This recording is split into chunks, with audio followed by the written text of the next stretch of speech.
Assalamualaikum warahmatullahi wabarakatuh. Kami dari kelompok 6 akan memaparkan atau menjelaskan materi tentang aset. Sebelum kita memulai materinya, marilah kita awali dengan bacaan basmalah. Bismillahirrahmanirrahim. Baik, di sini saya sebagai pemateri pertama akan menjelaskan pengertian aset. Aset menurut Financial Accounting Standard Board adalah manfaat ekonomi masa datang yang cukup pasti atau diperoleh, dikuasai atau dikendalikan oleh suatu entitas sebagai akibat transaksi atau kejadian masa lalu. Aset dapat dikelompokkan menjadi beberapa kelompok besar, yaitu yang pertama aset lancar, yang kedua aset tetap, yang ketiga aset tak berwujud, dan yang keempat investasi jangka panjang. Beberapa aset yang tidak dapat dikelompokkan dalam kelompok di atas dan dikelompokkan dalam aset lain-lain, yaitu yang pertama karakteristik aset, yang kedua saat pengakuan aset, yang ketiga pengukuran aset, dan yang keempat penyajian aset. Aset lancar, karakteristik dan pengakuan. Aset lancar atau aktiva lancar yaitu merupakan aset yang diharapkan dapat dicairkan atau diuangkan tidak lebih dari satu siklus akuntansi atau 1 tahun. Aset lancar memiliki karakteristik sebagai berikut. Yang pertama, diharapkan dapat direalisasi sebagai kas atau dijual atau dikonsumsi selama siklus operasi normal perusahaan. Dan yang kedua, lebih ditekankan pada harapan atau niat daripada ketersediaan, khususnya dalam hal surat-surat berharga. Hendriksen membagi aset lancar menjadi 2 golongan. Yang pertama aset lancar moneter, yang kedua aset lancar non-moneter. Yang dimaksud aset lancar moneter yaitu klaim terhadap jumlah tertentu dari satuan mata uang pada tingkat daya beli saat itu. Aset lancar moneter memiliki nilai satuan uang tetap namun dengan daya beli yang dapat berbeda. Yang termasuk aset lancar moneter adalah kas, piutang dagang, investasi moneter, investasi dalam obligasi, dan wesel tagih. Terus yang kedua, aset lancar non moneter, yaitu hak atau klaim atas sejumlah uang pada suatu tanggal tertentu di masa depan. Contoh aset lancar non-moneter adalah investasi dalam saham, persediaan, dan biaya dibayar di muka. Pengukuran, perbedaan yang telah terjadi selama berabad-abad tentang bagaimana cara terbaik untuk mengukur aset. Salah satu pihak, historian, cenderung untuk mendukung historical cost, sementara pihak lain, futuris, cenderung untuk mendukung current cost. Pengukuran aset lancar dipengaruhi oleh 2 hal, yaitu yang pertama, keharusan untuk menganut sifat konservatif, dan yang kedua, tingkat kepastian realisasi. Contoh pengukuran yang berhubungan dengan sifat konservatif adalah penilaian persediaan berdasarkan LUCOM, atau mana yang lebih rendah antara harga perolehan dan nilai pasar. Dan yang kedua, contoh pengukuran yang berhubungan dengan tingkat kepastian realisasi atau surat berharga yang dinilai berdasarkan harga pasar. Berikut akan disajikan secara ringkas pengukuran dari beberapa pos aset lancar. Yang pertama, kas.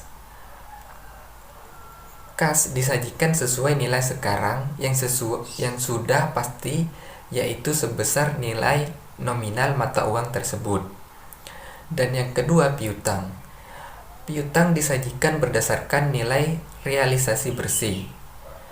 Dan yang ketiga, investasi moneter. Investasi moneter dinilai sesuai nilai pasar pada tanggal neraca.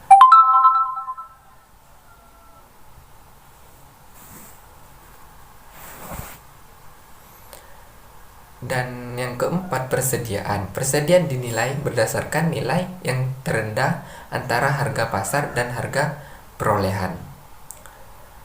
Dan yang kelima, biaya dibayar di muka. Biaya dibayar di muka dinilai berdasarkan kas yang dikeluarkan untuk memperoleh manfaat yang baru akan dinilai pada periode berikutnya. Penyajian. Perusahaan menyajikan aset lancar terpisah dari aset tidak lancar dan liabilitas jangka pendek terpisah dari liabilitas jangka panjang, kecuali untuk industri tertentu yang diatur dalam SAK khusus. Aset lancar disajikan menurut ukuran likuiditas, sedangkan liabilitas disajikan menurut urutan jatuh tempo.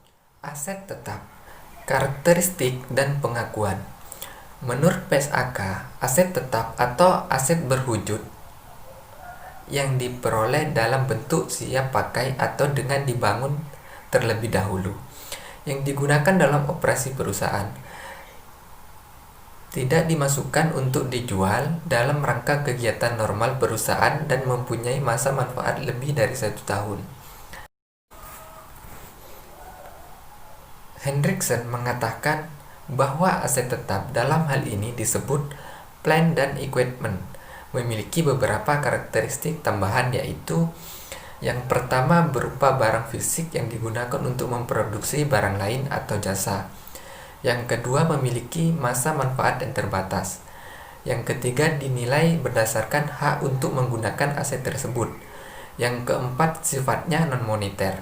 Dan yang kelima menghasilkan jasa selama periode yang lebih panjang dari 1 tahun atau 1 siklus operasi perusahaan. Suatu aset berwujud harus diakui sebagai suatu aset dan dikelompokkan sebagai aset tetap bila yang pertama, besar kemungkinan bahwa manfaat ekonomi di masa yang akan datang yang berkaitan dengan aset tersebut akan mengalir ke dalam perusahaan. Dan yang kedua, biaya perolehan aset dapat diukur. Pengukuran. Suatu benda berwujud yang memenuhi kualifikasi untuk diakui sebagai suatu aset dan dikelompokkan sebagai aset tetap pada awalnya harus diukur berdasarkan biaya perolehan. Yang pertama, jika beberapa aset diperoleh melalui pembelian gabungan, maka harga gabungan dialokasi pada aset berdasarkan perbandingan nilai wajar dari masing-masing aset. Dan yang kedua, jika aset baru dibangun dengan terlebih dahulu menjual atau menghancurkan aset lama, harga perolehan aset baru harus mencangkup harga jual aset lama ditambah dengan biaya pemindahan. Dalam pembangunan aset baru, perusahaan akan menghadapi persoalan yang menyangkut biaya bunga dan alokasi biaya overhead yang digunakan secara bersama. Biaya bunga yang timbul pada perusahaan meminjam uang untuk membangun aset dapat diperoleh sebagai berikut. Yang pertama, biaya bunga seluruhnya dianggap beban. Maksudnya yaitu karena perusahaan bisa menghindari timbulnya beban ini dengan mengeluarkan dana sendiri atau ekuitas. Yang kedua, hanya biaya bunga aktual yang dibayar atas pinjaman tujuan khusus yang dikapitalisasikan. Maksudnya yaitu bunga adalah biaya yang sesungguhnya dibayar ke kreditur. Yang ketiga, biaya bunga atas pinjaman untuk tujuan apapun dikapitalisasi. Biaya bunga akan mencerminkan opportunity cost dari penggunaan dana baik yang berasal dari luar maupun dari ekuitas sendiri. Dan yang keempat, seluruh biaya bunga atas penggunaan dana baik yang berasal dari luar maupun yang berasal dari ekuitas dikapitalisasikan. Menurut PSAK, biaya pinjaman yang secara langsung dapat diatribusikan dengan perolehan. Konstruksi atau produksi suatu aset tertentu harus dikapitalisasi sebagai bagian dari biaya perolehan aset tertentu. Alokasi biaya overhead. Masalah lain yang timbul dalam pembangunan suatu aset baru perusahaan adalah bagaimana biaya overhead dapat dialokasikan secara tetap kepada aset baru dan kepada produksi normal. Ada 4 usulan. Yang pertama, jangan bebankan biaya overhead ke aset baru. Maksudnya yaitu bahwa biaya overhead seharusnya dibebankan seluruhnya ke operasi normal dalam periode berjalan. Yang kedua, bebankan tambahan biaya overhead ke aset baru. Artinya hanya tambahan biaya overhead variabel. Maksudnya yaitu jika seluruh biaya overhead dibebankan pada periode berjalan, maka laba bersih periode berjalan menjadi lebih rendah daripada seharusnya. Yang ketiga, bebankan biaya overhead ke aset baru sejumlah overhead yang penggunaannya untuk produksi normal terbatasi dengan adanya pembangunan aset baru. Yang keempat, bebankan biaya overhead secara proporsional antara aset baru dan produksi normal. Maksudnya yaitu aset baru akan menyumbangkan tambahan pendapatan di kemudian hari.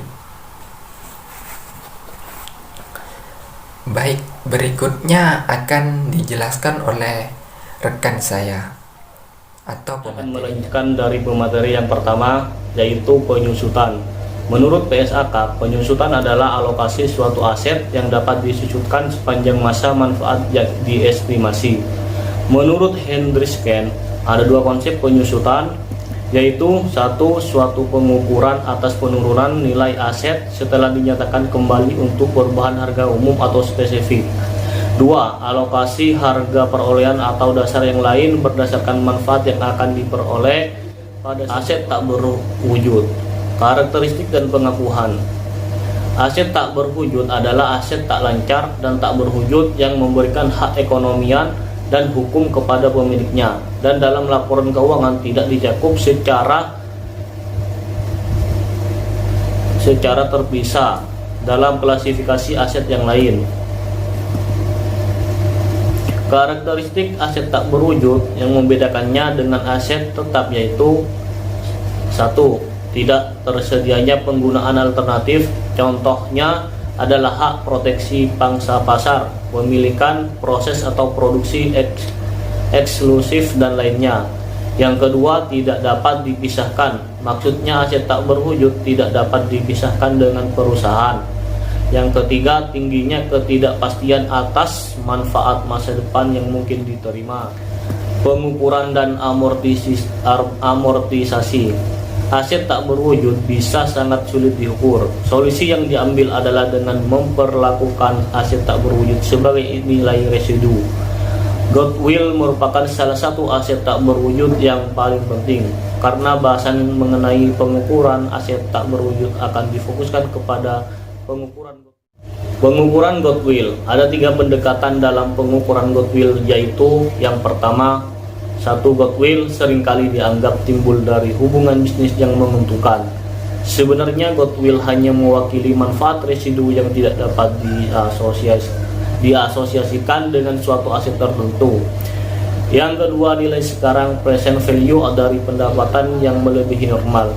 Jika perusahaan berhasil memperoleh pendapatan normal tersebut dikapitalisasi sebagai aset tak berwujud. Yang ketiga, goodwill sebagai suatu akun penilaian utama, di mana goodwill merupakan kelebihan harga perusahaan secara keseluruhan jika dibandingkan dengan total harga jual aset perusahaan jika dijual secara individu.